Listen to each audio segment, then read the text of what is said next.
Hi guys, I'm Jay. Welcome back to my channel, where we discuss the popular culture of the 70s, 80s, and 90s. I was thinking back to myself a few days ago, and I remembered a wonderful little cartoon about a young man who would catch comets and travel to different worlds, learning about other people's cultures. I'm of course talking about The Adventures of the Little Prince. Little prince in outer space can catch a shooting star and sail away. Perhaps one day he'll come your way.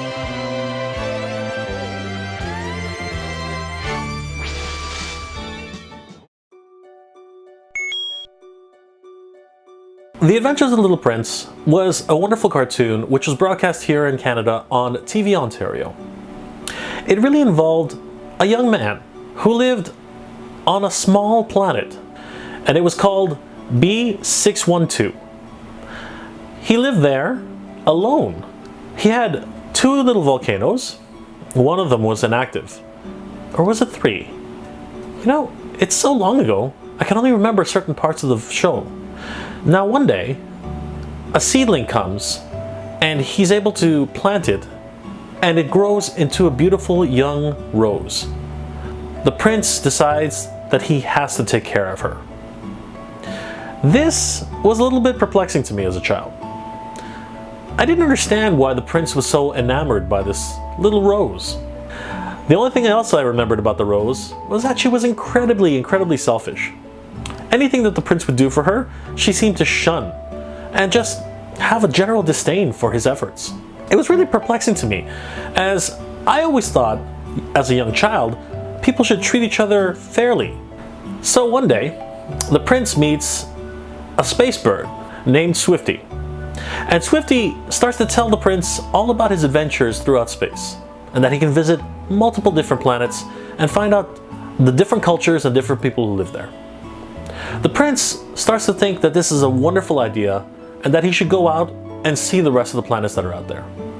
Swifty and his friends, using a tethered lines on these birds, they would fly him up into the stratosphere, where shooting comets would dart across the sky, and he would use his little tiny net to catch one of these shooting comets and then fly all the way down to another planet to visit those inhabitants.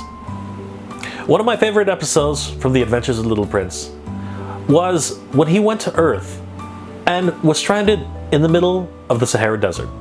He encounters an interesting person, an aviator to be precise. He's literally stuck in the desert with a broken down plane. The prince believes this plane to be a gigantic bird and hopes that the aviator can help nurse it back to health. There are segments of the episode where the aviator starts to believe that the little prince is nothing more than a mirage, set out by his mind to actually torment him. But as the episode goes on, the little prince asks more and more questions, including if the aviator could draw him a sheep, which could help him to eat the thorn bushes which are on his planet. The aviator continues to explain that he's not much of an artist. As a matter of fact, when he was in school, he drew a snake which had eaten an elephant, and everyone thought that it was a straw hat.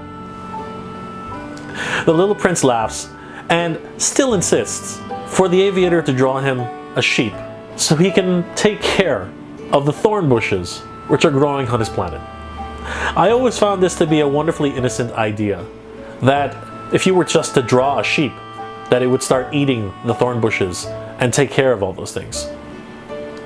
Eventually, the two of them have to go searching for water.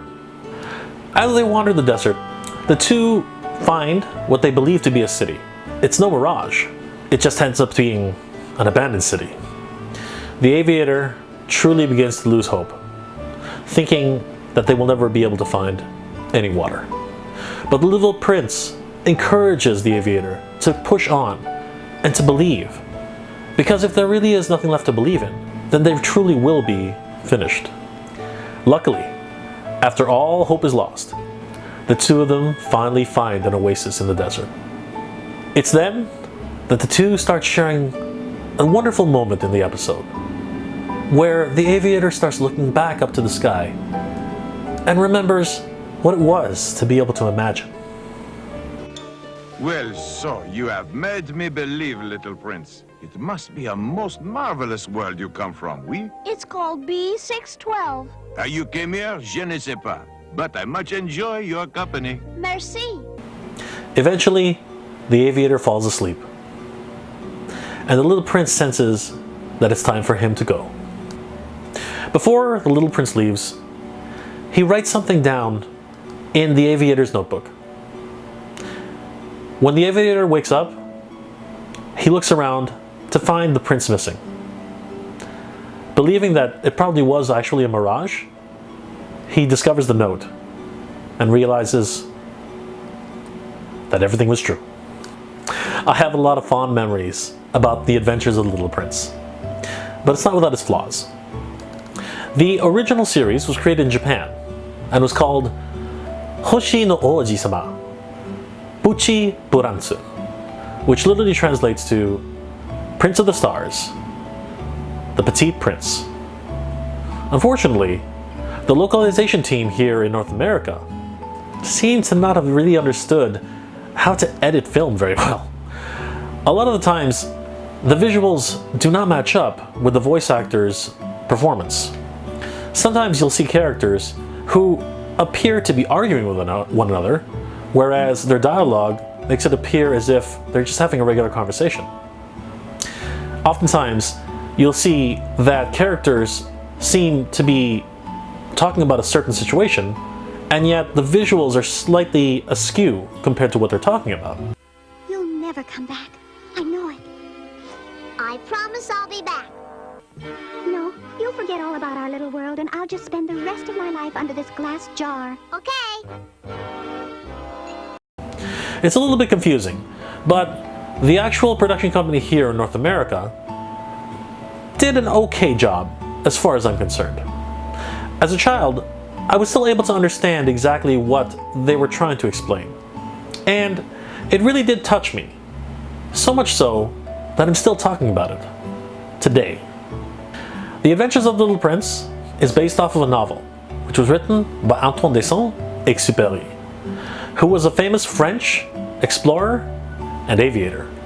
I'd like to think that my favorite episode was based off of one of his adventures, in which he got lost in the desert and dreamed up of the Little Prince.